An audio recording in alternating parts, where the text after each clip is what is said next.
दिल्ली में एक ऐसी घटना घटी जिससे थोड़ा-सा मेरा मन ख़राब हुआ। गाज़ीपुर का जो पहाड़ है, जी, जी, ये बिल्कुल। बीच में बारिश की वज़ह से स्लैश्ड हुआ था, गिरा जी, जी, था। मुझे याद है वो। उसमें कुछ लोगों की डेथ हो गई थी। बिल्कुल। देखिए, नेचर को प्रोटेक्ट करना बहुत ज़रूरी है। मतलब सब लोग अपना-अपना इंडिविजुअल कहाँ कितना देना है, वो लोग दे रहे हैं। हमारे लेक्चर्स हुए national institute of urban affairs के प्रोग्राम्स में और सेंट्रल पोल्यूशन कंट्रोल बोर्ड ने रिकॉग्नाइज़ किया। तो जिस लेवल पे फिर हमने यूनिवर्सिटीज़ में सेमिनार और लेक्चरर्स शुरू किए। तो अब अर्बन प्लानर अपने आप में ही बहुत बड़ा डोमेन है। तो जो रिस्पेक्ट भारत के अंदर कूड़े के काम को लेके हुई मिली है, वो शायद कोई दूसरे काम में नहीं मिल पाती। SBM 1 के अंदर इसका इंट्रोडक्शन हुआ और इसके स्वच्छ सर्वेक्षण के अंदर नंबर। आज हर शहर को अपना एग्जाम देना होता है हर साल, जिसको स्वच्छता सर्वेक्षण बोलते हैं। हर चीज के नंबर हैं कि आपके पास इंफ्रास्ट्रक्चर क्या है, आपके पास मैन पावर कैसी है, वो मैन पावर कैसे काम कर रही है, इसके नंबर्स हैं। लगभग तकरीबन 6,000 नंबर का या 6,500 नंबर का, 7,000 नंबर का ये एग्जाम होता है। हाँ, कभी हाँ। किसी ने सोचा था कि भारत के अंदर कूड़े की वजह से करोड़ों लड़कों को, करोड़ों युवाओं को रोजगार मिल जाएगा, करोड़ों कंपनियां खड़ी हो जाएंगी केवल कूड़े से। तो अगर कूड़ा भारत के अंदर अपॉर्चुनिटी दे सकता है तो हर योजना अपॉर्चुनिटी है। बस लोगों को उस अपॉर्चुनिटी को पहचानना है। नमस्कार, मेरा नाम है सुशील सिंह और आप देख रहे हैं इकोलेस। इकोलेस में आज हम मिल रहे हैं सीईओ हैं गार्बेज क्लिनिक के आदरणीय प्रवीण नायक जी। आपको याद होगा प्रधानमंत्री नरेंद्र मोदी ने एक बार कहा था कि जब हमारे घर पे कूड़ा इकट्ठा करने वाला आता है तो हम कहते हैं कचरे वाला आ गया है, बट इन रियलिटी कचरे वाले हम हैं। जो इकट्ठा करने आ रहा है वो कचरा साफ करने वाला आ रहा है। इसी तरह से जो गार्बेज क्लिनिक जो इन्होंने खोला है प्रवीण भाई ने, उसमें इन्होंने मेक श्योर करा है कि कुछ भी करके गार्बेज को रीप्रोसेस किया जा सकता है। पूरा इंटरव्यू मैंने लिया है, इन्होंने एक एक बात डिटेल में बताई है, मुझे पर्सनली बहुत मजा आया। आइए देखते हैं आपको कैसा लगता है, कमेंट करके जरूर बताएं। मेरा बैकग्राउंड है एज ए सॉफ्टवेयर इंजीनियरिंग का। अच्छा। इलेक्ट्रॉनिक्स एंड टेलीकम्युनिकेशन में मैंने बीटेक किया है। हम्म। विप्रो इन्फोटेक लिमिटेड में मैंने काम किया है। अच्छा, एलन मित्तल साहब की कंपनी में विप्रो की तरफ से आउटसोर्स था। अच्छा, अच्छा, अच्छा। लक्ष्मी नारायण जी, मित्तल जी, की जी, जी, कंपनी बिल्कुल, में। बिल्कुल। और उसमें करीब 10 साल काम किया। हम्म। फिर उसके बाद एक रियल इस्टेट कंपनी का वाइस प्रेसिडेंट बना मैं नोएडा में। अच्छा। तो उस कंपनी को लीड किया। हम्म। और उसके बाद जब स्वच्छ भारत अभियान चालू हुआ, मेरी मैरिज हुई है अंबिकापुर छत्तीसगढ़। अच्छा। तो वहाँ की जो एक IAS ऑफिसर हैं, हम्म। रितु सेन, अच्छा। छत्तीसगढ़ कैडर से हैं। हम्म। वो तब मोदी जी के स्वच्छ भारत अभियान के लिए एक इंडिया में मॉडल बना रही थी। हम्म। वो मॉडल मेरे को बहुत पसंद आया हम्म। और ये प्लान था कि हम रिटायरमेंट के बाद हम्म। इस मॉडल पे काम करेंगे। जी, जी। और तभी क्या हुआ कि दिल्ली में एक ऐसी घटना घटी जिससे थोड़ा-सा मेरा मन ख़राब हुआ। गाज़ीपुर का जो पहाड़ है, जी, जी, ये बिल्कुल। बीच में बारिश की वजह से स्लैश्ड हुआ था, गिरा जी, जी, था। मुझे याद है वो। उसमें कुछ लोगों की डेथ हो गई थी। बिल्कुल। And at that time I was on the NH-24। उस समय मेरा उसी समय थे आप? मैं गाज़ियाबाद से ही आ रहा था। अच्छा। तो एक जो क्यूरियोसिटी होती है लोगों में, जाम लगा हुआ था कि क्या हो गया, कैसे, तो मैं भी उसको देखने चला गया। और जब मैंने वो बॉडीज़ देखी जिनको कूड़े में से निकाला जा रहा था, तो फिर लगा कि नहीं यार, अब चलो कुछ करते हैं। तो फिर मैंने उसी दिन अपनी कंपनी से रिज़ाइन किया। और रिज़ाइन करने के बाद फिर हमने गार्बेज क्लिनिक नाम से कंसेप्ट सोचा। तब तक कोई रजिस्ट्रेशन क्या होता है, कैसे होता है, कुछ भी नहीं पता था। तो मेरे को आज भी याद है कि मैं और मेरी पत्नी जो है, अ, हम लोग रिक्शे से CA का ऑफिस ढूंढ रहे थे। और विनीत करके CA हैं, नाम कोट कर रहा हूँ। उस बंदे ने हमें, जब हमारी थॉट प्रोसेस को समझा, तो उस बंदे ने उस कंपनी को रजिस्टर्ड करने के पैसे भी नहीं लिए थे और गार्बेज क्लिनिक तैयार हुई। शुरू में 2-3 साल हम घूमते रहे क्योंकि हम लोग फ्रेशर थे। हम्म। मैडम का कॉन्सेप्ट हमें पता था, अच्छा। देख चुके थे। लेकिन हमें कोई इमिडिएटली काम देने के लिए तैयार नहीं था। फिर हमने लगभग 1-2 महीने स्पेंड किए उन महिलाओं के बीच में जहां मैडम ने ये मॉडल बनाया था। अंबिकापुर मॉडल बड़ा फेमस मॉडल है क्योंकि तब तक इंदौर मार्केट में नहीं आया था। इंदौर सबसे इन- साफ शहर नहीं था? नहीं, इंदौर अच्छा। साफ शहर नहीं था। अच्छा। भारत के अंदर सबसे पहला साफ शहर जो था वो अंबिकापुर था। जी, जी, जी, जी। तो फिर उसके बाद 2020 के बाद जो है वो इंदौर लाइमलाइट में आया। 2020 के पहले तक पॉपुलेशन की दृष्टि से अगर देखा जाए तो तकरीबन 3 लाख तक की पॉपुलेशन में अंबिकापुर 2016, 17, 18, 19, 20 तक लगातार देश में नंबर बनाता था। इस मॉडल को हम लोगों ने सीखा, समझा, और उसी समय 2018 में नोएडा के अंदर एक आंदोलन चल रहा था। Noida authority waste to energy plant लगाने की बात कर रही थी और नोएडा के लोग उसको विरोध कर रहे थे। तो नोएडा के लोगों ने हमें अप्रोच किया और हमने दिल्ली एनसीआर का पहला zero waste sector Noida sector 47 को बनाया। तो लोगों को एक ट्रस्ट बिल्डअप हुआ कि जो गार्बेज क्लिनिक ने बोला है उसमें कहीं ना कहीं सच्चाई है। और उसके बाद महाराष्ट्र में एक जगह है बीड, तो बीड में हमें वहाँ के जो म्यूनिसिपल कमिश्नर थे उन्होंने हमें मौका दिया सिटी लेवल पे एक जीरो वेस्ट सिटी बनाने के लिए। जी जी। तो हमने फिर वहाँ पे काम शुरू किया। हम्म। बड़ी रोचक बात यह है कि आज पूरे भारत में लोग कूड़े को लेके परेशान हैं, जबकि कुछ सक्सेसफुल स्टोरीज हैं। अगर हम इनको एक दूसरे से लिंक कर दें तो सारी प्रॉब्लम समाधान होती है। हमारा ये मानना है कि अगर हम भारत के अंदर ग्राम पंचायत, नगर पालिका लेवल पे जैविक खाद बनाने की फैक्ट्रियां लगा दें। देखिए, भारत के अंदर ना कूड़े की समस्या को ना अलग टाइप से दिखाया गया है कि जी बहुत बड़ी समस्या है, जबकि ऐसा नहीं है। हमारे देश के अंदर घर से लेके, सोसाइटी से लेके शहर के अंदर 60% जो कूड़ा होता है वो ऑर्गेनिक है। ऑर्गेनिक कूड़े की प्रकृति ये है कि वो प्रकृति ने ही बनाया और प्रकृति ही उसको एब्जॉर्ब कर लेती जी है। जी। आज अगर हम बात करें कि हम ग्राम पंचायत, नगर पालिका लेवल पे जैविक खाद बनाने की फैक्ट्रियां लगाने की शुरुआत कर दें, तो उन फैक्ट्रियों में जो अंडर प्रिविलेज लोग हैं, जो कूड़ा में काम करने वाले लोग हैं, रैक पिकर्स हैं, गरीब महिलाएं हैं, उनको शेयर होल्डर बनाते हैं। हमने यही किया गार्बेज क्लिनिक में। जो बीड स्वच्छता मिशन ऑर्गेनिक आत्मनिर्भर मॉडल हमने बनाया था, उसमें इन महिलाओं को हमने उस पूरी फैक्ट्री में शेयर होल्डर बना दिया। सेम कॉन्सेप्ट है जो लिज्जत पापड़ का है। जी जी जी जी। सक्सेस स्टोरी है लिज्जत पापड़ बिल्कुल की। बिल्कुल। नगर पालिका के पास गीला कूड़ा है, हम्म। नगर पालिका के पास जमीन भी है, नगर पालिका से मशीन भी लेके उन महिलाओं को देके एक फैक्ट्री बना के उनको शेयर होल्डर बना दो। अब वही महिलाएं डोर टू डोर जाके गीला कूड़ा लेके आ जाती हैं, अपनी फैक्ट्री में प्रोसेस करती हैं, क्वालिटी वाला कंपोस्ट तैयार करती हैं। इस मॉडल में हमने क्या किया, ऑर्गेनिक खेती करने वाले किसानों को भी साथ में इंटीग्रेट कर दिया, तो बायर भी मिल गया। लोग कहेंगे कि बॉस ये सारा साइकिल बनेगा कैसे? इसकी मार्केट में ऑलरेडी डिमांड है। कोई भी मार्केटिंग का बंदा समझ सकता है कि आज हमें अपने बच्चों को क्या खिलाना है, ऑर्गेनिक या केमिकल वाला? ऑर्गेनिक खिलाना है। लेकिन क्या अपनी सोसाइटी या अपने घर के आसपास या मार्केट में कहीं ऑर्गेनिक फ्रूट और वेजिटेबल की दुकान है? नहीं है, कम से कम देखी नहीं है मैंने अभी तक। नहीं मिलती है। अच्छा। मैं पूरे कंट्री के प्रोस्पेक्ट से बात कर रहा हूँ, ब्रॉड प्रोस्पेक्ट से। यानी मार्केट में डिमांड है लेकिन वो मटेरियल अवेलेबल नहीं है।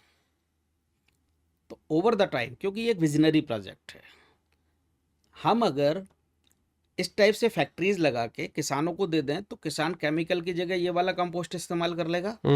और जो उसका प्रोडक्शन है, जो प्रोड्यूस आइटम्स हैं, वो हमने इन्हीं लोगों की 2 टीमें बनाई हैं कि एक टीम तो जाती है मॉर्निंग में, जो गीला कूड़ा और सूखा कूड़ा अलग अलग लेके आती है, प्रोसेस करके सारा प्रोसेस कर दिया। दूसरी टीम क्या करती है, उन किसानों से ऑर्गेनिक फ्रूट और वेजिटेबल की प्रक्योर करती है और वो उन घरों को डिलीवर करती है जो लोग हमें गीला कूड़ा और सूखा कूड़ा अलग अलग देते हैं। क्या बात है, बहुत बढ़िया। तो हमारा बीट स्वच्छता मिशन ऑर्गेनिक आत्मनिर्भर मॉडल कामयाब हो गया और लोगों ने इसको एक्सेप्ट कर लिया। यानी देश की 60% समस्या को हमने काउंटर कर लिया, एम्प्लॉयमेंट दे दिया और लोगों को बेटर सर्विसेज मिलने से एक ट्रस्ट लेवल जो अभी नहीं है वो ट्रस्ट भी हो गया। दूसरी बात आती है, इसमें हमने उन स्क्रैप डीलर्स को भी साथ में लिया जो उस एरिया के हैं, उनको नगर पालिका के थ्रू लाइसेंसेस इशू कराए। क्योंकि ये पूरा इनफॉर्मल सेक्टर है अभी। जी जी। हमने इस इनफॉर्मल सेक्टर को भी फॉर्मल में कन्वर्ट किया, और क्योंकि हमारा बाकी का जो 25% गार वेस्ट है, ड्राई मटेरियल, उसके खरीदार भी उसी शहर के अंदर हैं। केवल उनको क्वालिटी वाला मटेरियल चाहिए, सेग्रीगेटेड फॉर्म में चाहिए, कि प्लास्टिक है तो प्लास्टिक की कितनी कैटेगरीज हैं। मतलब आपको जान के आश्चर्य होगा कि हम लोग जो सूखा कूड़ा है वो तकरीबन 140 कैटेगरी में अलग करते हैं। अगर पेपर है तो पेपर की 7 क्वालिटीज़ हैं, अलग अलग टाइप का, उनके अलग अलग प्राइजेज हैं। कौन लोग करते हैं ये? लोग हैं? जो स्टाफ है जिसको हम लोग ट्रेंड करते हैं, अच्छा। And they get paid for it?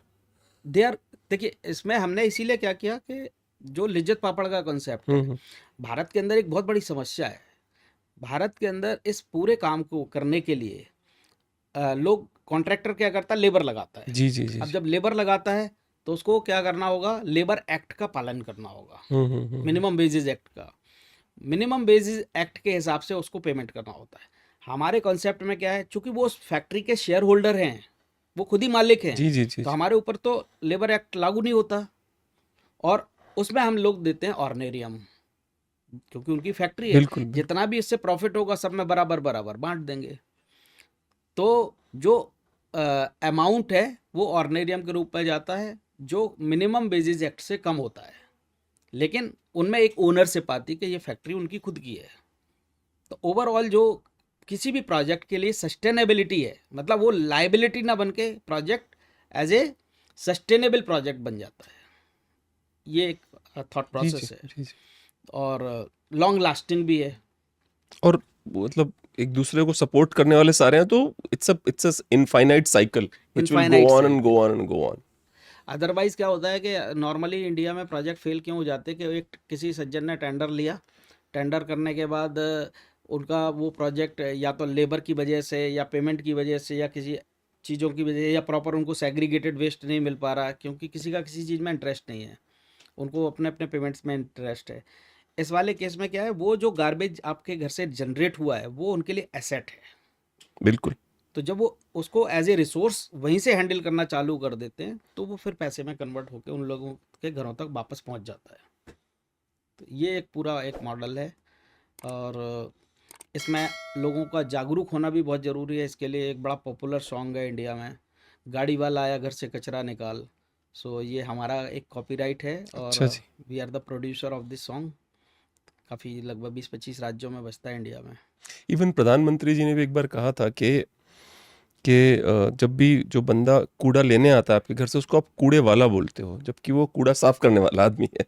सफाई वाला बोला करो उसको, अगर आपको याद हो तो एक बार उन्होंने कहीं भाषण दिया था ये वाला। नहीं, उनकी बिल्कुल सही सोच है। और देखिए, अगर माननीय प्रधानमंत्री जी ने इस कार्यक्रम को 2016 में शुरू नहीं किया होता, तो आज पूरे देश में आज चर्चा तो होती है ना, आज हर जगह गाड़ी कम से से कम फेंकते टाइम एटलीस्ट आपके दिमाग में प्रधानमंत्री आते जरूर हैं। बिल्कुल आते हैं। प्रधानमंत्री जी भी आते हैं, लोगों का कॉन्शियस भी अब धीरे धीरे करके, आज देखें तो शहर काफ़ी सड़कें साफ मिलती हैं, लोग स्वच्छता के ऊपर बात करते हैं। ट्रेनों में अदरवाइज क्या है, ट्रेनों में अगर आप टॉयलेट में जाएंगे तो पहले टाइम पे आप टॉयलेट के बिल्कुल अंदर बिल्कुल एंट्री नहीं कर सकते बिल्कुल। थे, मैं भी इवन। ट्रैवल किया हूँ। हाँ बिल्कुल हाँ। बिल्कुल। तो अब ये एक बहुत बड़ा बदलाव आया भी है। अभी माननीय प्रधानमंत्री जी ने SBM 2.0 के अंदर जो बड़े लैंडफिल साइट्स खड़े हैं, इनको ख़त्म करने का उन्होंने रेजोल्यूशन लिया है, और लोग इसके ऊपर काम भी कर रहे हैं। आने वाले टाइम में शायद ये लैंडफिल ख़त्म हो जाएंगे, नहीं दिखाई भी नहीं देंगे। ये जो एक हमारे पॉन्डमैन हैं रामवीर तंवर जी, शायद मिले हों आप उनसे, तो उन्होंने यहाँ पे गाजियाबाद में एक लैंडफिल साइट थी 11 एकड़ की, तो वहाँ पे वो अर्बन फॉरेस्ट उगा रहे हैं। अगर आप जाएंगे उनके अर्बन फॉरेस्ट, आपको यकीन नहीं होगा कि यहाँ पे कोई वो था, मतलब यहाँ पे कोई नहीं, लैंडफिल साइट बहुत थी। अच्छा काम कर रहे हैं, बड़े अच्छे मित्र हैं हमारे। हाँ हाँ और उनके साथ एक दो प्रोजेक्ट में हम लोगों ने प्लान भी किया हुआ था। जी जी जी जी। उनका प्रोजेक्ट वास्तव में बहुत अच्छा है, एक दो सेशंस में हम लोग हाँ मिले भी हाँ उनके हाँ। साथ।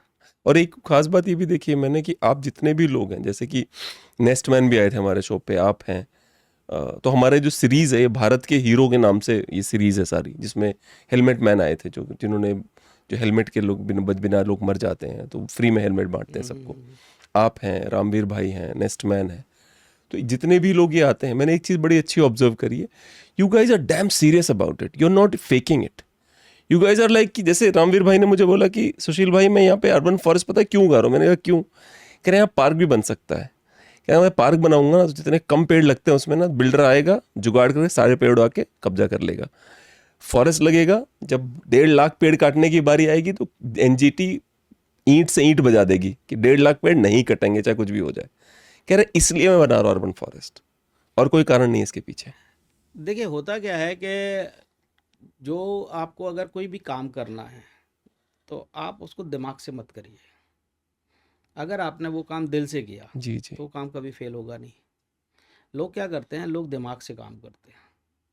दिमाग से बिजनेस होता है, दिल से बिजनेस नहीं होता। दिल से तो आपका पैशन ही निकल के आएगा। जी जी जी। और एक जो अंदर से कहीं ना कहीं सुकून मिलता है काम में। जैसे हमारे घर में क्या होता है, हमारे यहाँ सुबह 6 बजे जब हमारी चाय पे बात होती है मेरी मिसेस के साथ, तो हमारी कूड़े पे बात चालू हो जाती है। और रात में 11 बजे तक हमारे पास केवल कूड़े के ऊपर बात होती है। तो हमने कूड़े से ही प्यार कर लिया है। कूड़ा हमारी लाइफ का बहुत बड़ा हिस्सा है। मतलब कुछ डेफिनेशंस कंट्री में हम लोगों ने इंट्रोड्यूस की हैं। लोगों ने शुरू में उसको सीरियसली नहीं लिया था। लाइक आपने इंडिया में साइंटिस्ट सुना होगा, डेंटिस्ट सुना होगा, गायनोलॉजिस्ट सुना होगा, आपने कभी गार्बेजोलॉजिस्ट नहीं सुना होगा। हमने इंडिया में ये डेफिनेशन इंट्रोड्यूस की। सेंट्रल पोल्यूशन कंट्रोल बोर्ड ने 2020 तक मुझे अपने बोर्ड में लिया, SWM की एक्सपर्ट कमेटी और प्लास्टिक वेस्ट के लिए। और भारत का पहला इंस्टीट्यूशनल मॉडल हमने चौधरी चरण सिंह विश्वविद्यालय के अंदर बनाया है, अच्छा जिसमें हम लोग वेस्ट मैनेजमेंट के कोर्सेज भी करवाते हैं। अच्छा जी, क्या बात है, बिल्कुल। बहुत बढ़िया। और जो कूड़ा की गाड़ी होती, जिसको मेरे को अच्छे से याद है, जब हम छोटे थे तो लोग अगर कूड़ा की गाड़ी आपने छू ली हम्म तो आपको घर में आके नहाना पड़ेगा। हम्म। तो इस गाड़ी को हमने गार्बेज एम्बुलेंस के रूप में कन्वर्ट किया है। और जैसे जैसे नई नई चीज़ें आ रही हैं, क्योंकि अभी स्टार्टअप का जो एक महाकुंभ माननीय मोदी जी ने भारत मंडपम में आयोजित करवाया था, उसमें नई जनरेशन के बच्चे बहुत सारे इनोवेटिव चीज़ें लेके आ रहे हैं। तो किसी भी, और गार्बेज एक ऐसी फील्ड है कि आपकी कैसी भी इनोवेशन होगी वो इसमें काम आ जाएगी। लोगों ने अगर इस पावर को समझ जाए कोई आदमी कूड़े की, तो ये एक इकलौता एक ऐसा प्रोग्राम है जो वो किसी भी आदमी को पूरे 140 करोड़ लोगों तक जोड़ने का काम कर बिल्कुल, सकता है। क्योंकि विदाउट हर डाउट। आदमी कूड़ा पैदा करता है, और गांव गांव में है, गांव गांव में है। गांव गांव में पहले मुझे याद है हमारे गांव में जो वेस्ट होता था वो प्लास्टिक मिनिमम होता था उनमें, जब मैं बहुत छोटा था। तो अब तो प्लास्टिक ठीक ठाक हिस्सा है उसका, तो गांव गांव में भी प्लास्टिक है। देखिए प्लास्टिक, जैसे हम बोलते हैं प्लास्टिक को बंद करने की बात करते हैं, तो प्लास्टिक अब हमारे जीवन का इतना बड़ा हिस्सा है कि जैसे हमें ऑक्सीजन चाहिए वैसे हमें अब प्लास्टिक की नीड है। बिल्कुल। तो प्लास्टिक को टोटल बंद इसलिए नहीं कर सकते कि वो कहीं ना कहीं पेट्रोलियम का बाई प्रोडक्ट है। बिल्कुल। हाँ, अब जो माननीय नितिन गडकरी साहब बोलते हैं कि हम ग्रीन एनर्जी की तरफ जा रहे हैं, हाइड्रोजन की तरफ जा रहे हैं, और अलग अलग टाइप की सोलर की तरफ जा रहे हैं। तो ये एक बहुत बड़ा कहीं ना कहीं हमारी कंट्री के लिए एम्पावरमेंट सोर्स है बहुत बड़ा। क्योंकि हमारी डिपेंडेंसी बाकी रिसोर्सेज हमारे पास हैं, नेचुरल रिसोर्सेज।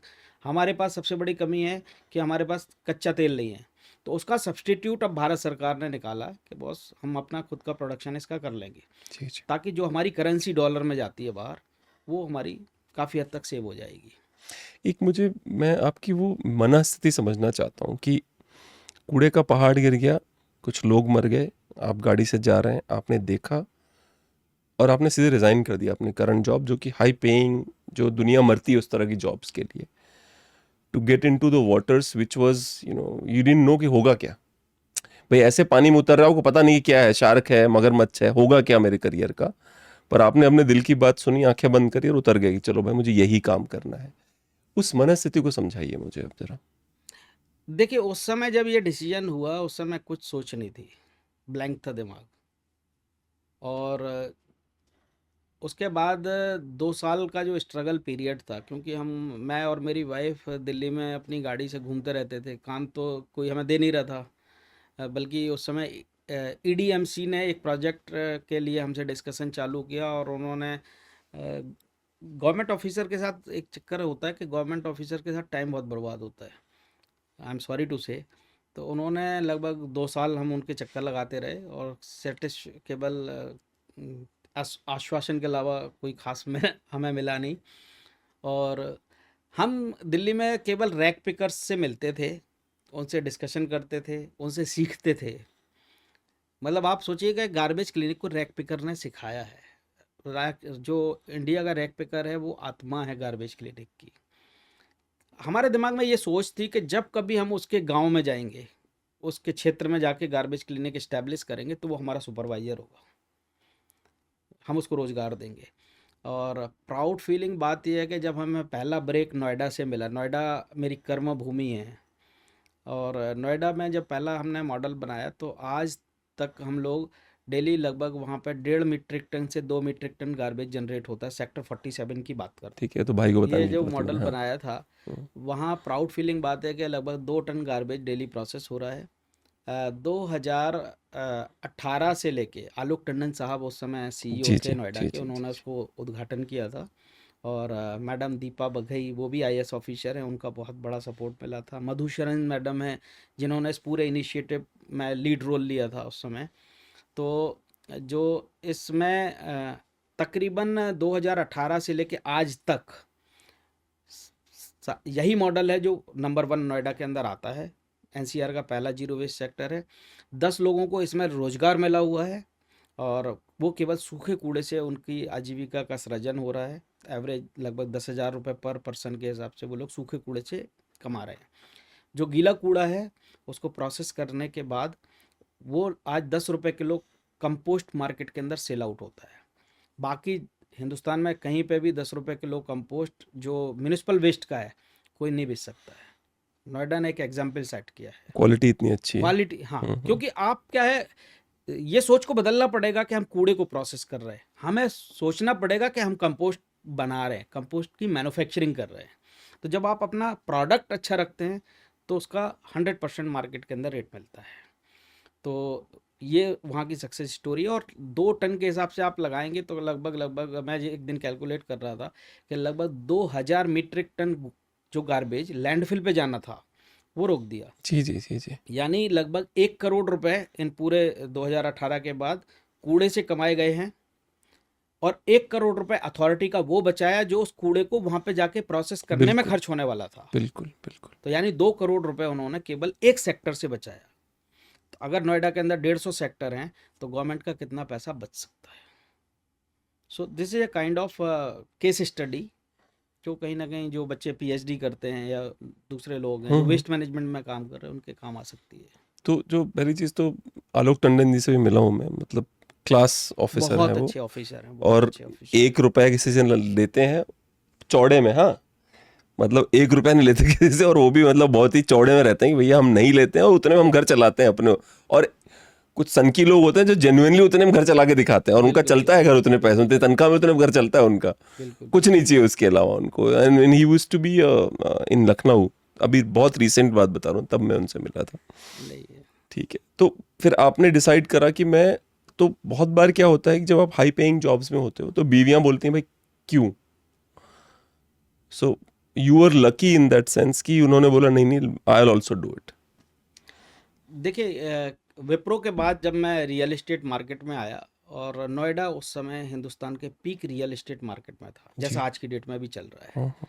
तो ऑब्वियसली जब हम रियल एस्टेट में रहते हैं, तो डेली पेज 3 टाइप की पार्टीज चलती हैं, सारी चीज़ें हैं, लाइफ स्टाइल ही अलग होती है उस समय। तो बिल्डर्स के यहाँ पार्टीज चल रही हैं। लेकिन जब हमने इस डोमेन को पकड़ा, वेस्ट मैनेजमेंट में काम किया, तो बल्कि उस समय हमारा थोड़ा सा आर्गूमेंट भी हुआ हमारे बॉसेस के साथ। तो अ, उन लोगों ने बड़े मजाक में उड़ाया। सबने, जो आपने बोला कि हाई पेड के बाद आप इस डोमेन में जाते हैं, तो लोग, तो हमारे बॉसेस ने भी मजाक उड़ाया। बल्कि लग रहा था कि बॉस कहीं ना कहीं हम सरवाइव करने के डायरेक्शन में जाएंगे। और मैंने अपने बॉस को एक बार बोला भी था कि सर, एक दिन आएगा कि भारत के अंदर लोग प्रॉपर्टी की बजाय कूड़े में इन्वेस्ट करेंगे। और आज भारत के अंदर वो स्थिति है। आज भारत के अंदर वेस्ट मैनेजमेंट के लिए जर्मनी की एवर एनवायरो करके कंपनी है, उसने इन्वेस्ट किया अपना इंदौर में। इंडो एनवायरो के नाम से कंपनी है। और दुनिया की जो ज़्यादातर फंडिंग आ रही हैं, वो वेस्ट मैनेजमेंट या एनवायरनमेंट के लिए, या COP 28 चल रहा है अभी। तो जो अभी जलवायु परिवर्तन की प्रॉब्लम चल रही है उसमें कूड़े का बहुत बड़ा रोल है। तो इसके लिए इंटरनेशनल ग्लोबल लेवल पे जो फंडिंग आ रही है, आज दुनिया भारत की तरफ इन्वेस्ट कर रही है क्योंकि भारत डेवलपिंग कंट्रीज है। तो वो टाइम आया। तो ये जो जैसे होता है ना कि प्रधानमंत्री जी का जो, क्योंकि सरकारें पास्ट में भी रही हैं, कोशिशें भी हुई हैं, मना नहीं करूंगा मैं उसकी, लेकिन प्रधानमंत्री जी ने इसको हर इंडिविजुअल से जोड़ दिया। बिल्कुल ठीक बात है। प्रधानमंत्री जी का जो विज़न है ना, वो वास्तव में आउट ऑफ द बॉक्स सोचते हैं। वो जो भी सोचते हैं, और मैं आपके चैनल के माध्यम से पूरे देश के लोगों से यही आह्वान करता हूँ, खासकर यूथ से, कि प्रधानमंत्री जी के मुंह से निकली हुई कोई भी योजना भारत के लिए अपॉर्चुनिटी है। उनके लिए भी है, यूथ के लिए भी है, मैं यूथ लग की ही जाओ बात कर उसमें। रहा हूँ, मैं यूथ की ही बात कर हाँ रहा हाँ हूँ। अब आप सोचिएगा, हाँ कभी किसी ने सोचा था कि भारत के अंदर कूड़े की वजह से करोड़ों लड़कों को, करोड़ों युवाओं को रोजगार मिल जाएगा, करोड़ों कंपनियां खड़ी हो जाएंगी केवल कूड़े से। तो अगर कूड़ा भारत के अंदर अपॉर्चुनिटी दे सकता है तो हर योजना अपॉर्चुनिटी है। बस लोगों को उस अपॉर्चुनिटी को पहचानना है और इनकेस कराना है। तो कभी आप, ऐसा हुआ है कि आप किसी और देश गए उनका मॉडल देखने के लिए, या फिर आप लोगों ने अपना मॉडल सेल्फ डेवलप्ड है ये? नहीं, ये देखिए, हम भारत के साथ एक दूसरी समस्या है। भारत के अंदर किसी दूसरे देश का मॉडल, खासकर वेस्ट मैनेजमेंट में, चलेगा नहीं, क्योंकि भारत की साइकोलॉजी अलग है, भारत की डेमोग्राफी अलग है, भारत की लाइफ स्टाइल अलग है। जो यूरोपियन मॉडल्स हैं, वहाँ लोगों को अवेयरनेस लेवल है, वहाँ गार्बेज को सेग्रीगेट करके लोग अलग अलग करके देते हैं। तो वहाँ चीज़ें तो पॉसिबल हैं। प्लस वहाँ की पॉपुलेशन बहुत कम है। वहाँ आप देखेंगे जितनी हमारी दिल्ली की पॉपुलेशन है, पता चला पूरे देश की पॉपुलेशन है उनकी। तो आपको वो टेक्नोलॉजी भारत के हिसाब से डिज़ाइन करनी पड़ेगी। हमारे यहाँ लोगों को अभी आदत नहीं है गार्बेज को सेग्रीगेट करने की। तो अभी जैसे एनटीपीसी ने बहुत अच्छी टेक्नोलॉजी बनाई है कि ठीक है बॉस, आप सेग्रीगेट कर रहे तो ठीक है, अगर नहीं भी कर रहे तो अभी हम उससे कुछ बना देंगे। तो उन्होंने उससे उठा के कोयला बना दिया, और उसका खरीदार कौन है? एनटीपीसी ही खरीद रही है उसको। सो ये जो सिनेरियो है, ये इस तरीके से, और क्वांटिटी भी हमारे पास बहुत है। तो ये जो सॉल्यूशंस हैं, हर समस्या के अंदर ही समाधान होता है, और हमारे यहाँ इस टाइप के सॉल्यूशन निकल रहे हैं। कितना कितना कूड़ा जनरेट होता होगा पूरे देश में वैसे, अगर मेट्रिक टन्स में कैलकुलेट किया जाए देखिए, तो? लगभग जो पूरे देश के अंदर पर डे जनरेट होता है, वो लगभग 13 से लेकर 14 मिलियन टन अरे पर डे बाप, जनरेट होता है। इतनी और बड़ी अपॉर्चुनिटी है अभी भी। बिल्कुल अपॉर्चुनिटी है। और आप ये देखो कि अभी इसका लगभग 25% भी ट्रीट नहीं हो पाता। आप दिल्ली का ही एग्जाम्पल ले लीजिएगा। दिल्ली में लगभग 1400-1500 मीट्रिक टन, 1700 मीट्रिक टन के आसपास पर डे होता है। जितना हम लैंडफिल को ख़त्म करते हैं, वो उतना ही बढ़ता जाता है। तो दूसरी बात क्या है कि जैसे पंचायती राज भारत के अंदर था कि आप पूरे देश को डिसेंट्रलाइज वे में लेके जाइएगा। अब हालांकि सरकार ने उसको शुरुआत की भी है एमआरएफ सेंटर के माध्यम से। आप तकरीबन 50,000 1 लाख की पॉपुलेशन को गार्बेज सेंटर्स बना के उसको वहीं ट्रीट करो, क्योंकि कूड़ा जितनी दूर जाएगा उसकी प्रोसेसिंग कॉस्ट उतनी ज़्यादा बढ़ बिल्कुल, जाएगी। Without doubt. हाँ, अब अगर आप उसको 50 किलोमीटर लेके जाएंगे तो ओवरऑल उसकी कॉस्ट बढ़ जाएगी। तो गार्बेज जहाँ पैदा हो रहा है उसकी नियरेस्ट टेरिटरी में ही आप उसको ख़त्म कर दो। वहाँ उसकी मॉनिटरिंग भी आसान है, वहाँ उसकी रिकवरी भी आसान है, वहाँ उसकी सेलिंग भी आसान है। केवल जो 15-20% गार्बेज बचा है जो नॉन ट्रीटेबल है, आप उसका ही प्रोविज़न करिए बस। बाकी आप 80%, 75% गार्बेज तो सीधा सेल कर दो, वो बिकने वाला है। मेरी सोसाइटी में मैं जरूर बोलूंगा हमारे प्रेसिडेंट को कि आपके पास जब भी समय होगा, हमारी कौन सी सोसाइटी है आपकी? एल्डेको आमंत्रण है सेक्टर 119 में। हाँ, 119 में है। हाँ हाँ, एल्डेको आमंत्रण है, तो जरूर मैं चाहूँगा कि आप वहाँ के प्रेसिडेंट से बात करें, क्योंकि I want to be part of this. क्योंकि एक हम जो पार्ट है, मिशन लाइफ करके हमने शुरू करा है, जो ओवरऑल जो है उसकी अवेयरनेस के बारे में, this is a part of that. तो अच्छा, हाँ, तो मैं ज़रूर चाहूँगा कि एक हमारी सोसाइटी में आए आप, वहाँ के बिल्कुल। प्रेसिडेंट से बात करें, क्योंकि हमारी सोसाइटी में इंटेलिजेंट लोग तो हैं, अगर इंस्ट्रक्शंस मिल गए तो मेरा कर जाएंगे। अनुभव थोड़ा सा अलग है। क्या होता है, जहाँ साइंटिस्ट हैं, जहाँ इंटेलिजेंट लोग हैं, वहाँ प्रॉब्लम सॉल्व होने की बजाय ना उलझती हैं। जैसे मैं कल्याण में काम कर रहा था, मुंबई में। महाराष्ट्र, हाँ हाँ। महाराष्ट्र में हम जब काम कर रहे थे तो वहाँ धारावी एरिया है, या जी जी। दूसरा एक और एरिया है कल्याण का, हम्म। वो सारा स्लम है। तो जब हम उनके बीच में जाते थे ना, और उनके साथ बैठ के घर में खाना खाते, उनके साथ चाय पीते, जी जी। और उनसे कॉपरेशन मांगते सेग्रीगेशन करने का, तो वो लोग हमारे साथ कार्यक्रम में जुड़ जाते थे। लेकिन जो सो कॉल्ड इलीट क्लास है ना, उनको हमारे साथ बैठने में दिक्कत होगी, वो सेग्रीगेशन भी नहीं करेंगे, या करेंगे तो फिर उसमें उनके इतने सारे इफ एंड बट होंगे कि हमारे पास उनके आंसर ही नहीं होंगे। अब वो अब हमारी प्रेजेंटेशन देख के बोलते, वो लोग क्या कर रहे थे, अभी उनका ओपन में यूरिनल पड़ा है, तो अब वो बंदा मेरे से बोलता, मैंने उसको हम बैरल बनाते हैं, जो ड्रम्स होते हैं, ड्रम में क्या है कि हमने प्रोविज़न किया कि आप अपना गीला कूड़ा उसमें डालते जाओ कल्चर में लाके, तो आपको बैरल में से कभी मिट्टी बदलने की ज़रूरत नहीं है लाइफ लॉन्ग। आप डेली अपना जितना भी कूड़ा है बच रहा है, गीला कूड़ा, उसमें डालते जाओ, वो ओवर द टाइम कंपोस्ट बन के उसमें मिक्स होती रहेगी। जी। साथ ही साथ उसके अंदर क्या है, अपन ने 100 टमाटर के पौधे लगा दिए, मिर्ची के लगा दिए, तो आपको आपको पता है कि जी ये प्योर ऑर्गेनिक है जो मेरी छत पे लगा हुआ है, ठीक है।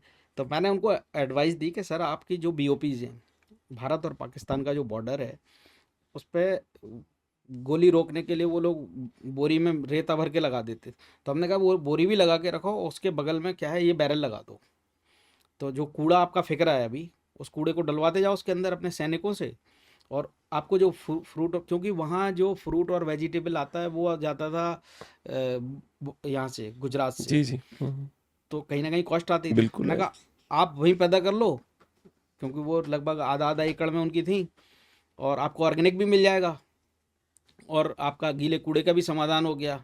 पानी भी हम नेचुरल तरीके से फ़िल्टर कर देते हैं, आपको कोई इलेक्ट्रिसिटी नहीं चाहिए। कुछ प्लांट्स ऐसे हैं जिनकी ये प्रकृति है कि ये अमोनिया खाते हैं और इनकी रूट से ऑक्सीजन डिजॉल्व हो जाती है, तो ये BOD की मात्रा जो है pH वैल्यू 7 लेके आ जाते हैं, बिस्लरी जैसा पानी बन जाएगा आपका टॉयलेट का, पेड़ पौधों से। ये हमने मेरठ में लगाया है, तो हमने उनको ये बोला। अब वो सर मेरे को बोलते कि बॉस आप मेरे को ये बताओ कि जो आपकी कंपोस्ट है ये बिल्कुल नेचुरल कंपोस्ट है, ऑर्गेनिक का आप सर्टिफिकेट लेके आओ, PhD की थीसिस लेके आओ। मैंने कहा सर ये कौन लाएगा, हम ये बताया क्या आपके सामने जो ऑर्गेनिक है, अब मैं उस पर PhD थोड़ी कर रहा हूँ, तो इसलिए क्या है जो नहीं, बट ज़्यादा ये करके लॉजिकल नहीं है, आपको नहीं लगता लॉजिकल भी है? ये बड़ा सिंपल भाई लॉजिक है। इसमें अपन कुछ कर नहीं सकते, इसलिए जो क्या है RWS के लोग हैं वो करना चाहते हैं, लेकिन कहीं ना फाइनेंशियल हर्डल आ जाता है, कंट्रीब्यूशन करना है तो सब लोग तैयार नहीं, सबकी साइकोलॉजी अलग है। तो कई लोग तो ऐसे बोलते हैं जी हमारे यहाँ कूड़ा ही पैदा नहीं होता, मतलब बहुत सारे लोग अलग अलग उसके आंसर देते हैं लोग बाग। आपको गुस्सा नहीं आता कई बार? सर देखिए, गुस्सा से प्रॉब्लम का सॉल्यूशन नहीं है, प्यार से सॉल्यूशन है, हाँ, तो ये है। क्योंकि आज मैं एक बात बताता हूँ, जो ये सीरीज है हमारी, इसमें हम बड़े सारे इन्हीं लोगों से बातें कर रहे हैं जो जो जो मतलब जैसे नहीं होता कि जेन्युइनली समाज का भला चाह रहा है, लेकिन उनको मिसट्रीटमेंट बहुत मिलती है। मतलब ये वही वाली बात है, उनका क्रेडिट लेने वाले बड़े लोग बैठे हैं। जैसे हेलमेट मैन कह रहे हैं कि मैं हेलमेट बांटता था और एक NGO आके अपना बोर्ड लगा के, मैं लगाता नहीं था, वो NGO अपना बोर्ड लगा के पेपर छपवाता था कि देखा आज हमने इतने हेलमेट बांटे। मैं आपको एक एग्जांपल बता रहा हूँ, मतलब नोएडा वाला जो हमने मॉडल बनाया था, हाँ हाँ। वो मॉडल जब वायरल हुआ, उसमें जो MLA साहब हैं वो भी आए, सबने देखा, जो फोनरवा और बाकी अध्यक्ष लोग आए वो सब लोग देखे, उन्होंने सबको पसंद आया, क्योंकि जब न्यूज़पेपर में उसके मैडम भी आई थी, ऋतु मैडम, महेश्वरी मैम, सबको पसंद आया। लेकिन जब उसी को देखने के लिए राजस्थान से लोग आए या दूसरे अदर जगह से लोग आए, तो उस समय थोड़ा सा RWA के साथ कुछ हमारा भी कॉन्फ्लिक्ट था, तो वो लोग उनको नेगेटिव कर देते थे, ये बेकार है, बहुत कोई मतलब नहीं है, वहाँ बहुत स्मेल आती है, बेकार हो गया, सब कुछ हो गया, आज तक चल रहा है। और लेकिन और जब अखबार में पेपर में कुछ भी न्यूज़ आती थी या अवार्ड नोएडा अथॉरिटी से लेने जाना होता, तो वही सज्जन जो उसमें उन्होंने अलग से रजिस्टर तक रख दिया था वहाँ पे कि कोई भी आएगा तो पहले वो जो वहाँ लोग काम कर रहे हैं वो पहले अध्यक्ष साहब को फ़ोन करेंगे एंड ही विल अलाउ, मतलब मेरी एंट्री वैन थी वहाँ पे। क्या बात है, Can you बहुत believe? बढ़िया। एक से एक लोग हैं दुनिया में, उन्होंने मेरे को हमारी एंट्री बंद कर दी थी। जो भी सज्जन है वो वहाँ एक सज्जन ने बड़ा परेशान किया था, मतलब आप सोचो ये पूरा मॉडल हमने 100 रुपये लिया था, इसके 100 रुपये कंसल्टेंसी फीस नाम की, और इसका बाकायदा एग्रीमेंट भी है हमारा, लेकिन वो 100 रुपये भी उन्होंने नहीं दिए। मतलब हमारा तो उससे ज़्यादा का डीजल लग गया होगा। तो लेकिन ये लर्निंग है, देखिए वो हमारे लिए सीड था, क्योंकि हमारे पास तब केवल एक कंसेप्ट था, थ्योरी थी, ज़मीन पे हमने उसको उतारा नहीं था। लेकिन नोएडा सेक्टर 47 ने जो हमें पावर दी, हमें हमारी बात पे भरोसा किया, जो हमारे साथ सहयोग किया, वहाँ की जो महिलाओं की टीम है वो बहुत स्ट्रांग टीम है। आप ज़रूर उन लोगों को एक आध बार कभी मिलिएगा, ज़रूर बिल्कुल आपको बहुत अच्छा लगेगा। वो जो है उन लोगों के अंदर जो पैशन था, जो जुनून था, जो लेवल ऑफ सेग्रीगेशन उन लोगों ने अपनी सोसाइटी के अंदर, क्योंकि उस समय स्वच्छ भारत मिशन बिल्कुल एलिमेंट्री फेज में था। जी जी जी जी मतलब लोग देखते थे टीवी पे, लेकिन ज़मीन पे एनसीआर में किसी ने काम किया नहीं था। वो महिलाओं ने किया वहाँ पे। क्रू श्रेडर्स के नाम से उनका जो टीम है, वो लोग उन्होंने एक सुन पता नहीं मुझे नाम नहीं याद आ, एक मशीन बनाई है शायद अटलांटा के बच्चों ने बनाई है, बिल गेट्स ने फंड करा है उसको। तो वो जो जो ये जो सीवर ट्रीटमेंट होती है, एक ट्रक पे उन्होंने मशीन बना दी है।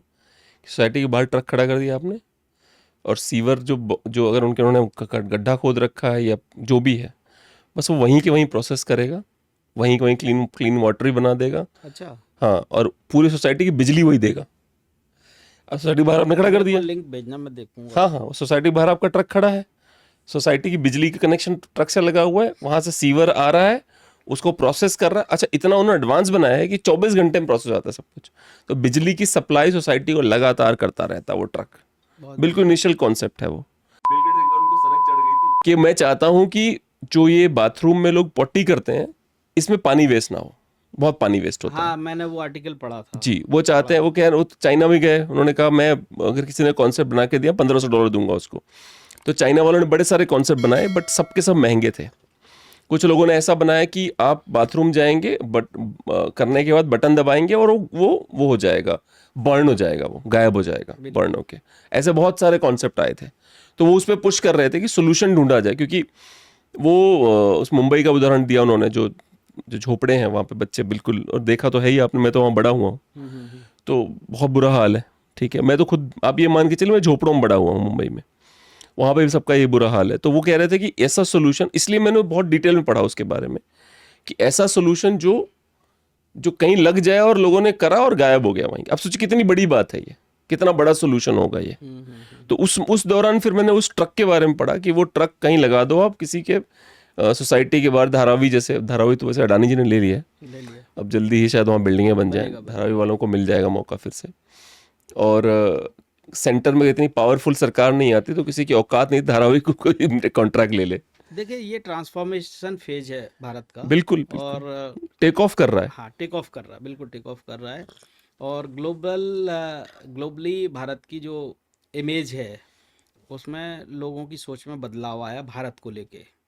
और अब जो यूथ है, मैं जैसे उस दिन भारत मंडपम में था, तो वो उस यूथ के अंदर एक डिफरेंट टाइप का जो पोटेंशियल है। जी जी मैं अभी एक सेशन ले रहा था परसों। हाँ, मेरे को बच्चों ने टॉपिक दे दिया, सिम्बायोसिस यूनिवर्सिटी वालों ने, कि जी आपको एमएसएमई के ऊपर एक सेशन करना, और उनके कुछ क्वेश्चन यार थे। तो अ, लोगों ने कभी, पहले दो मंत्रालय होते थे, एक ग्रामीण रोजगार मंत्रालय अलग था और अपना इंडस्ट्रीज मिनिस्ट्रीज का अलग था। प्रधानमंत्री जी ने क्या किया, दोनों को मर्ज करके एमएसएमई मंत्रालय अलग कर दिया। ये सोच की बात है। जैसे अभी माननीय प्रधानमंत्री जी ने क्या किया, कोऑपरेटिव सोसाइटी की मिनिस्ट्री ही अलग कर दी। मैं जो अभी आपको लिज्जत जी पापड़ जी या जी दूसरी जी चीज़ की बात कर रहा था, कि अगर हमें गांव के लोगों को एम्पावर करना है, वो कैसे करेंगे? इंडिविजुअल आदमी की कैपेसिटी अलग होती है काम करने की, लेकिन जब ग्रुप ऑफ द पीपल्स होते हैं, तो फिर जो रिजल्ट निकल के आते हैं वो बड़े कंस्ट्रक्टिव रिजल्ट निकल के आते हैं। फार्मर्स के लिए उन्होंने फार्मर्स एफपीओज तैयार करने चालू कर दिए। तो भारत के अंदर जो बच्चे 11th-12th में रहते थे, अंडर ग्रेजुएशन फेज में, first year, second year, third year में रहते थे, उनके अंदर कभी बिजनेस को लेके सोच ही नहीं हो पाती थी। जी जी लेकिन जब से इन्होंने स्टार्टअप इंडिया के प्रोग्राम चला दिए, इंक्यूबेशन सेंटर्स हर कॉलेज और यूनिवर्सिटीज़ में चलाना चालू कर दिए, तो बच्चों के अंदर जो क्रिएटिविटी छिपी होती थी, उसका ह्यूज पोटेंशियल अब बाहर निकल के आना चालू हो गया। बिल्कुल और ये बड़े अच्छे सिम्टम्स हैं, क्योंकि अगर हमें मान के चलिएगा कल के दिन चाइना के साथ हमें बीट करना है, तो चाइना से लड़ाई केवल बंदूक की दम पर लड़ी नहीं जा सकती। हमें अपनी इकोनॉमी को आगे बढ़ाना पड़ेगा। इकोनॉमी को आगे बढ़ाने के लिए जैसा चाइना में होता है कि हर गली मोहल्ले के अंदर कारखाना खुला हुआ है, आज हमारे यहाँ क्या होता है, गली मोहल्ले के अंदर लोग लूडो खेलते रहते हैं, सांप सीढ़ी खेलते रहते हैं, ताश खेलते रहते हैं। ताश खेलते रहते हैं। तो जब तक हम इस सोच को भारत के अंदर ग्राउंड लेवल पे नहीं लेके आएंगे कि हर गली मोहल्ले हर घर के अंदर फैक्ट्रीज बने, जब हर घर के अंदर भारत के अंदर फैक्ट्री हो जाएगी, क्योंकि लोगों की साइकोलॉजी शुरुआत में क्या थी कि मैं सरकारी नौकरी कर जाए। आज बहुत सारे लोग बोलते कि नौकरियां नहीं है। बेसिकली नौकरियां ना होना एक अच्छा सिम्टम है। अगर नौकरी नहीं है तो बंदा रोजगार करेगा, जब रोजगार करेगा तो 10 लोगों को अपने साथ और रोजगार देगा, और कहीं ना कहीं जो गवर्नमेंट सर्विसेज हैं वो हमारे देश को कमजोर करती हैं, मेरा ये सोचना है। बिल्कुल बिल्कुल, बिना किसी वो दो राय पंगु के। बना देती हैं, क्योंकि बंदा क्या करता है, सुबह 9 बजे से लेके शाम को 6 बजे तक नौकरी करता है बस। पर एक बार और सोचिए ना, एक एग्जाम मैंने पास कर लिया है, may be it's the toughest exam in the world, उसके बाद मैं क्या करता हूँ? कुछ नहीं। अब मेरे पास जॉब की गारंटी है, कोई निकालेगा नहीं, सिर्फ ट्रांसफर हो सकता है यहाँ से वहाँ। और अगर मैं गलती भी करता हूँ तो उसी को अकाउंटेबिलिटी नहीं है। आप समझ रहे हैं मैं किन लोगों की बात कर रहा हूँ? सबसे ऊपर जो अधिकारी है उनकी बात कर रहा हूँ। कोई अकाउंटेबिलिटी नहीं है, प्रमोशन होना ही होना है मेरा, सैलरी बढ़नी ही बढ़नी है मेरी। आपको लगता है ये कहीं से भी कंपटीशन को बढ़ावा देता है? देखिए, इसमें जो है हर सेगमेंट पे अलग अलग लोगों की रिस्पॉन्सिबिलिटीज़ हैं, और हर साइकोलॉजी का आदमी वहाँ पे अवेलेबल होगा। मेरे सोचना थोड़ा सा अलग है कि जो लोग हैं जो अकाउंटेबल वाली सीट पे बैठे हैं या जो अकाउंटेबल हैं इस चीज़ के लिए, गलतियाँ उसी से होती हैं जो कुछ काम करता है। तो अगर वो लोग कहीं गलतियाँ कर रहे हैं, ठीक है, गलतियों पे पर्दा डालते हैं लोग, ऐसा नहीं है, लेकिन वो 90% काम ढंग का कर रहे हैं। अगर 10% उनकी तरफ से मिस्टेक्स होती हैं तो होती हैं, ये ह्यूमन नेचर है, 100% परफेक्ट कोई नहीं होता। लेकिन ये ज़रूर है कि अब जिस तरीके से लाइक अगर डिजिटल इंडिया की बात आई, हम पहले स्कूल कॉलेज में लोगों को सिखाते कि जी पेटीएम क्या होता है, जी जी। और फिर सोचते कि 2-3 साल में इसको लागू करेंगे, तो देश इतनी तेज़ी से कभी नहीं दौड़ पाता।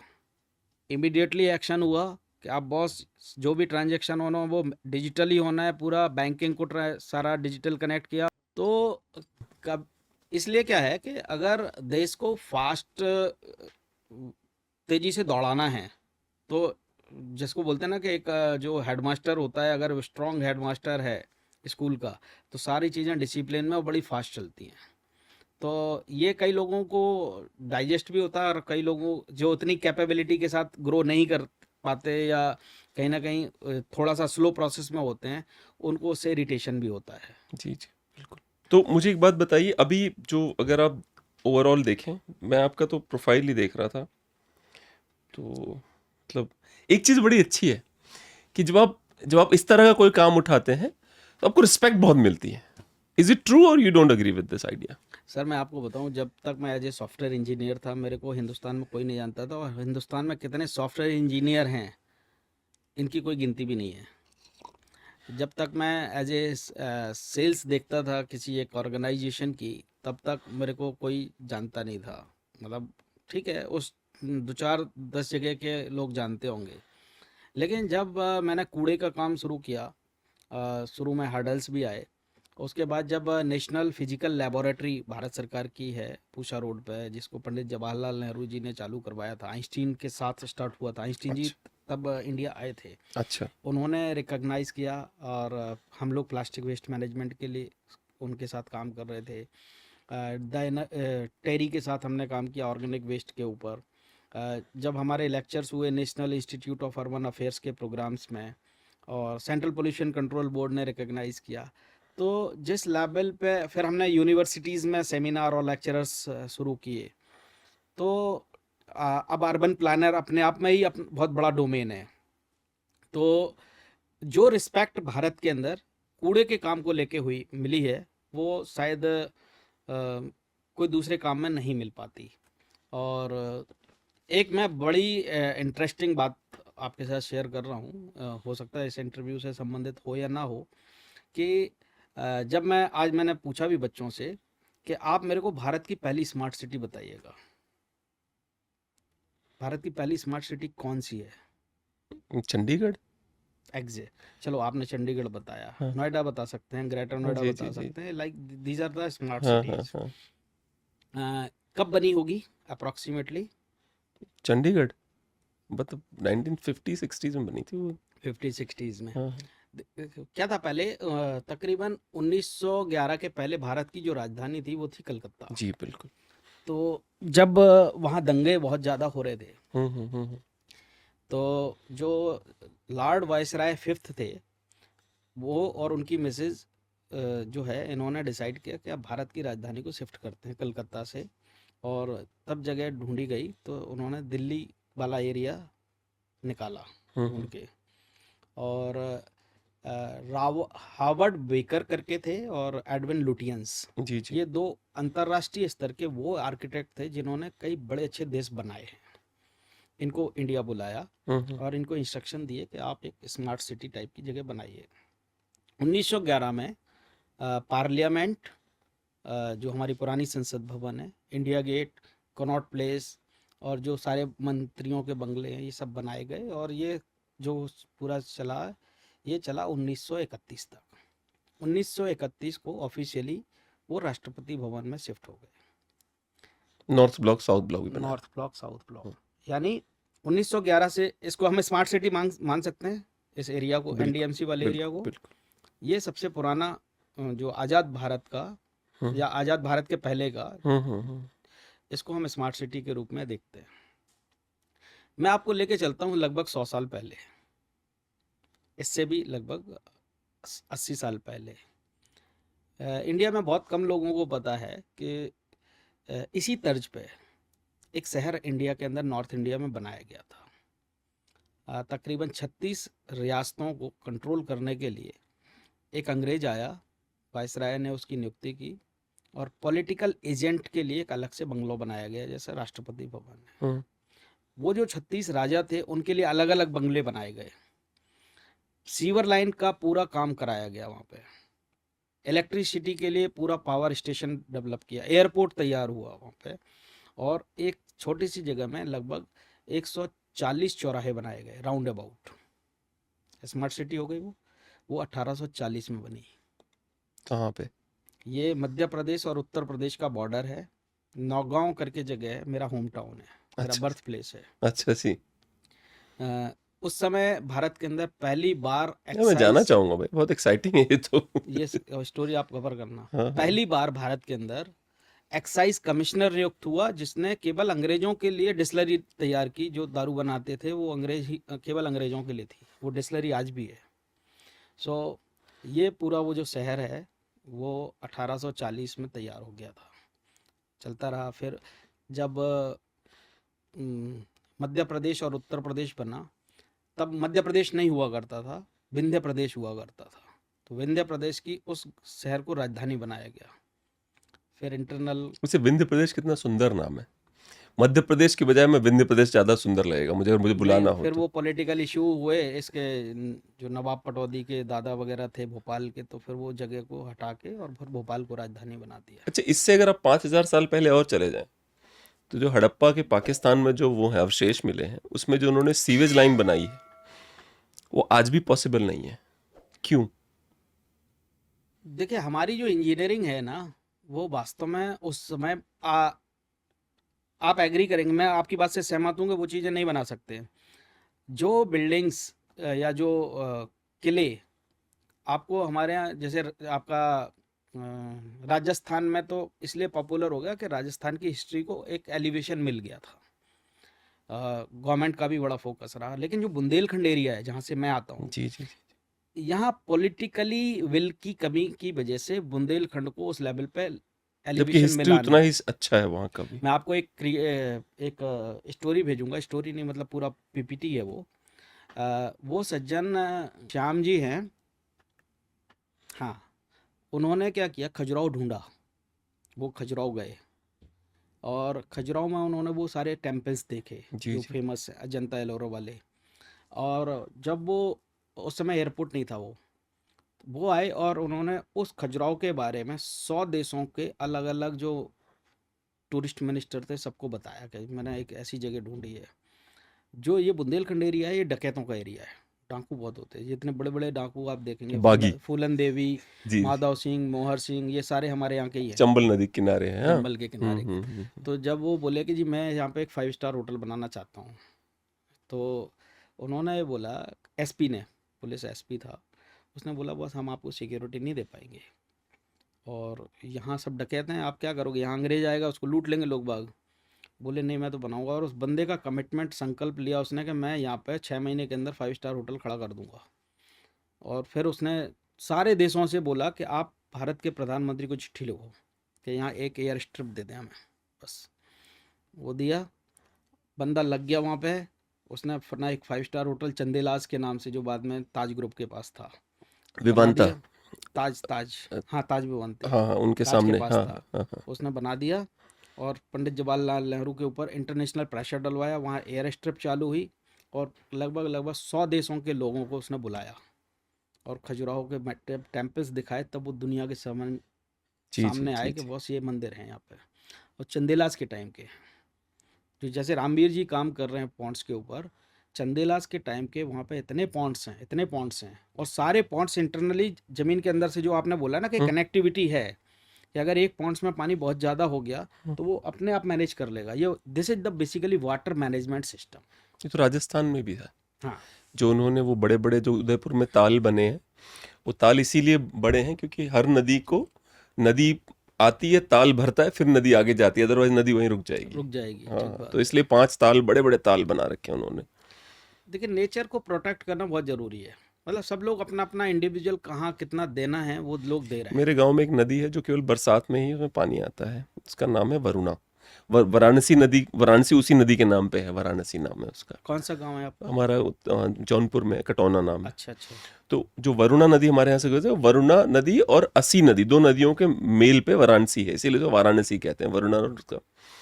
तो वरुणा नदी में केवल बरसात में पानी आता है, क्योंकि बाकी पानी नहरों में कहीं और जाता है। तो मेरा ये प्लान था कि उस पर मैं एक वो बना दूं, जिससे अलग अलग जगहों पे चौड़ी चौड़ी दीवारें खड़ी कर दूं, क्योंकि पानी आएगा, थोड़ा भर जाएगा, फिर आगे जाएगा, फिर भर जाएगा। स्पेशली मेरे गांव के आसपास ज़्यादा कहीं परिवर्तन बड़े बड़े नहीं हो सकते, छोटे हो सकते हैं परिवर्तन, इसलिए मैं 2-3 बना देता हूँ ऐसे बांध टाइप के, और पैसे मैं लगाऊंगा, किसी को नहीं चाहिए पैसे मुझे। अप्रूवल नहीं मिला मुझे एसडीएम की तरफ से कि आप नहीं कर सकते ये काम। देखिए अच्छा, कई बार तो मेरा मन करता है, राजपूत हूँ, मेरा मन करता है ठीक है ना दो, अपन बना लेंगे, हम गांव पूरा राजपूतों का गांव है, पर मैंने सोचा अब ये बिजनेस किया जाए या इसमें पड़ा जाए, वो वाली बात भी आ जाती है ना। आपकी तरह अभी तक दिल से नहीं जुड़ा हूं मैं इसमें। नहीं, देखिए क्या है, जैसे आपने बिजनेस का बोला ना, बड़ी अच्छी स्टोरी है। जब मैं करीब 6 साल का रहा हूँगा, मेरा जो गांव है, यही नौगांव जो है ना, मेरा बहुत छोटी सी दुकान थी, चाय की दुकान थी मेरे अच्छा फादर की, अच्छा अच्छा। और हम लोग वहीं बैठ के पढ़ाई करते रहते थे। तो मेरे को कॉमिक्स पढ़ने का बड़ा शौक था।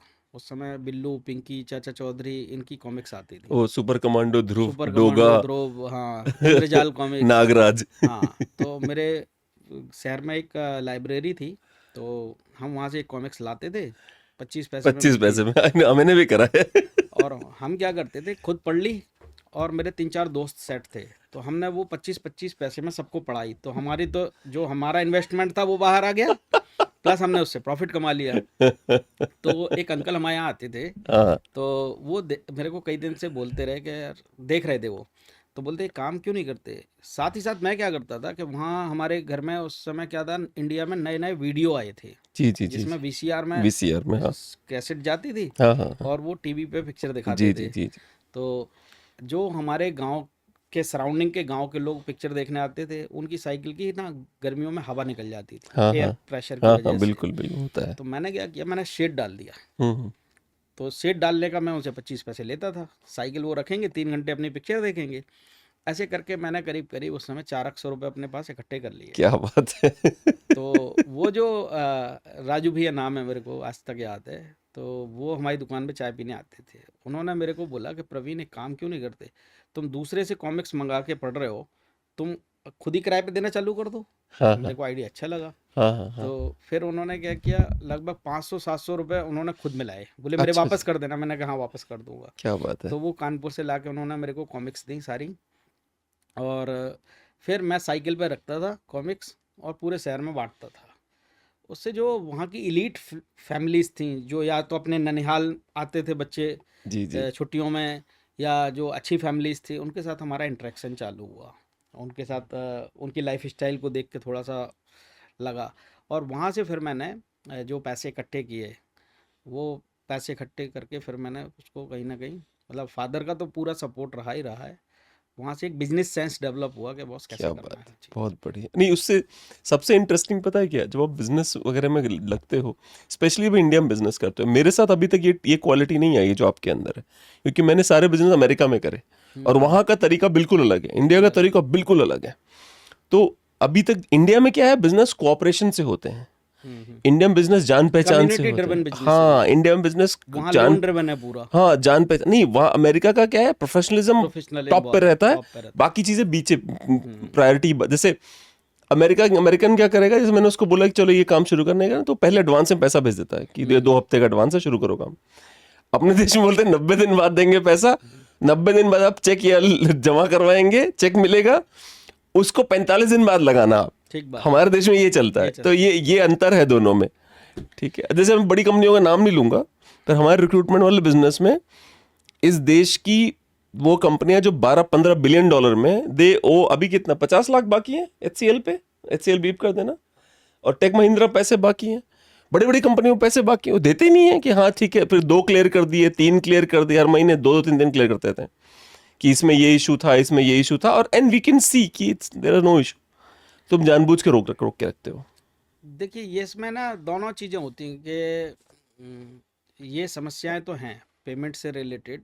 और पैसा देने नहीं चाहता कोई। पैसे मोदी माननीय प्रधानमंत्री जी ने बहुत अच्छा किया है, अभी जो MSME में किया ना उन्होंने। जी जी जी। उन्होंने अगर किसी का पेमेंट डिले होता है किसी स्टार्टअप का, तो उसके ऊपर भी अलग से सुनवाई है।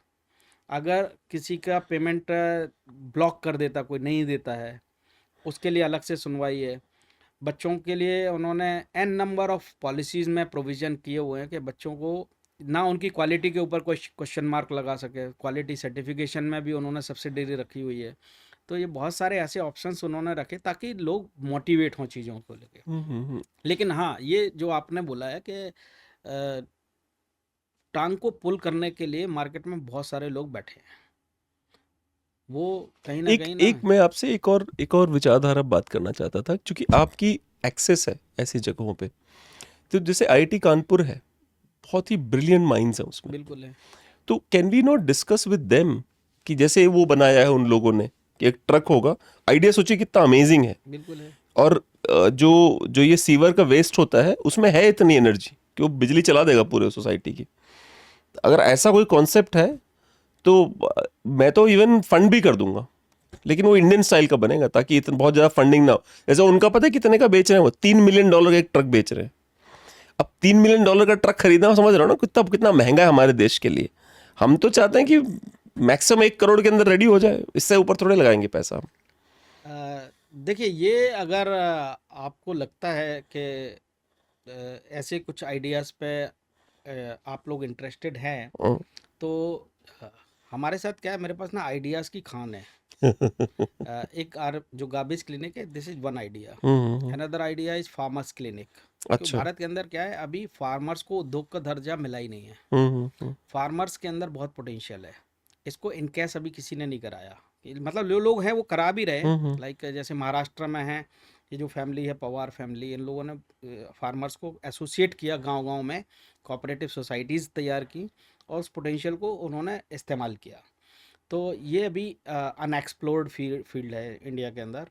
तीसरा, जैसे जो गार्बेज वाला ही अभी मैं मैडम से ही बात कर रहा था कि हम भारत के अंदर एक ऐसी सर्विस इंट्रोड्यूस कर सकते हैं जो शायद अभी किसी ने सोची नहीं, वेस्ट मैनेजमेंट पे। तो उन आइडियाज़ को हम एक्सप्लोर कर सकते हैं, अगर पहले आप देख लो उसको। जी जी बिल्कुल, व्हाई तो नॉट। और इनफैक्ट मैं अभी मिलने वाला भी था जो जोमेटो वालों के साथ, कि हम क्या डोर टू डोर सर्विस दे सकते हैं इसकी, और उसका पूरा फाइनेंशियल प्लान है। तो इस पे कर सकते हैं चीज़ों को लेके। जो इंस्टीट्यूशंस हैं, जैसे अगर आप इनमें एक्सेस भी चाहते हैं और इस पोटेंशियल को भी आप कहीं ना कहीं यूटिलाइज करना चाहते हैं, तो इंडिया की जो बड़ी लीडिंग यूनिवर्सिटीज़ हैं, इंस्टीट्यूशंस हैं, इनके साथ कर सकते हैं। जी जैसे जी। अभी सिम्बोसिस यूनिवर्सिटी है, या हम्म। जो दूसरी यूनिवर्सिटी है जहाँ पे यूथ है, ब्रेन है, उन्हें चाहिए आइडियाज़, तो उनको इसमें कर सकते हैं कोलैबोरेशन में। तो वही वाली बात है ना, जैसे इस तरह का जो जो भी आइडियाज आप बता रहे हैं, या इस तरह का जो ट्रक वाला आइडिया है, this will solve things for ever. हाँ, नेवर एंडिंग, नेवर एंडिंग, जो this is infinite never loop ending, अब हम लोग दिस डिस्कस इज कर रहे नेवर थे ना, एंडिंग। कि इनफाइनाइट लूप अगर बन गया, क्योंकि रोज सोसाइटी उतना उतना वेस्ट रोज प्रोड्यूस करती है, अगर उतना प्रोसेस हो गया तो उनकी इलेक्ट्रिसिटी फ्री हो जाएगी। बिल्कुल हो जाएगी। एंड और इलेक्ट्रिसिटी अगर फ्री हो गई तो दे विल अंडरस्टैंड कि यार इतना पैसा लग रहा है हमारा मंथली। और इस अ, तरह के ट्रक आप हर सोसाइटी बाहर खड़े कर दीजिए। मैं उसको एक्सप्लोर करूंगा, मेरे जी को जी जी अभी जी। आइडिया नहीं है, मैंने देखा नहीं उस चीज़ हम्म। कंसेप्ट को। एक टाइम तो मैं, शायद 2020 की बात है, I was very serious. Even हमारी मीटिंग भी फिक्स हो गई थी कि डायरेक्टली जाके उनके ऑफिस में मिल के आऊंगा मैं उनसे, क्योंकि मुझे रेट बहुत महंगा लग रहा था कि $3 मिलियन बहुत महंगा है। तो इसलिए मैंने सोचा कि रेट वेट पे तो इंडिया में तो नहीं खरीद रहा कोई आपके इतने $3 मिलियन का। तो मैंने ये सोचा था कि I buy the first one on loan, and then I bring it in India. और फिर आईटी कानपुर वाले बच्चों को पकड़ेंगे, बोलेंगे बनाओ इसकी कॉपी। सर एक और प्रॉब्लम है कि हमारे यहाँ पे जो कूड़े का जो कलेक्शन का जो प्रोसेस है, बहुत ही लचर व्यवस्था है, उसकी अच्छी व्यवस्था नहीं है। मतलब सोचिए, हमारे देश में आज तक एक ही कम्युनिटी से कहा जाता है कि कूड़े का काम तुम ही करोगे। तो ये जो इंफ्रास्ट्रक्चरल चेंज कैसे होगा? अ, ये इंफ्रा चेंज नहीं है, ये ऑर्गेनाइजेशनल चेंज है। जी जी। बेसिकली क्या है कि अब धीरे धीरे बदलाव हो रहा है इन चीज़ों में। जो आपने पर्टिकुलर एक डोमेन की बात की है, कि या एक पर्टिकुलर कम्युनिटी की बात की, कि वही इस काम को करते हैं। अब धीरे धीरे इस सोच में बदलाव हो रहा है। तो जो डोर टू डोर गार्बेज का कलेक्शन है, पहले तो लोग इस सिस्टम को अडॉप्ट नहीं करते थे। वो इकट्ठा जाके किसी एक जगह डंप कर दिया, जिसको ढलाव बोलते हैं, और वहाँ से नगर पालिका की गाड़ी लेके जाती थी। डोर टू डोर का कंसेप्ट जो है, माननीय प्रधानमंत्री जी ने जब स्वच्छ भारत अभियान चालू किया, तब से स्वच्छ SBM 1 के अंदर इसका इंट्रोडक्शन हुआ, और इसके स्वच्छ सर्वेक्षण के अंदर नंबर। आज हर शहर को अपना एग्जाम देना होता है हर साल, जिसको स्वच्छता सर्वेक्षण बोलते हैं। हर चीज के नंबर हैं, कि आपके पास इंफ्रास्ट्रक्चर क्या है, आपके पास मैन पावर कैसी है, वो मैन पावर कैसे काम कर रही है, इसके नंबर्स हैं। लगभग तकरीबन 6000 नंबर का, या 6500 नंबर का, 7000 नंबर का ये एग्ज़ाम होता है। और इसकी रैंकिंग भी पब्लिश होती है, जो आप लोग देखते हैं कि जी इंदौर आया, सूरत आया, जी जी जी जी। दूसरे अदर सिटीज़ आए हैं।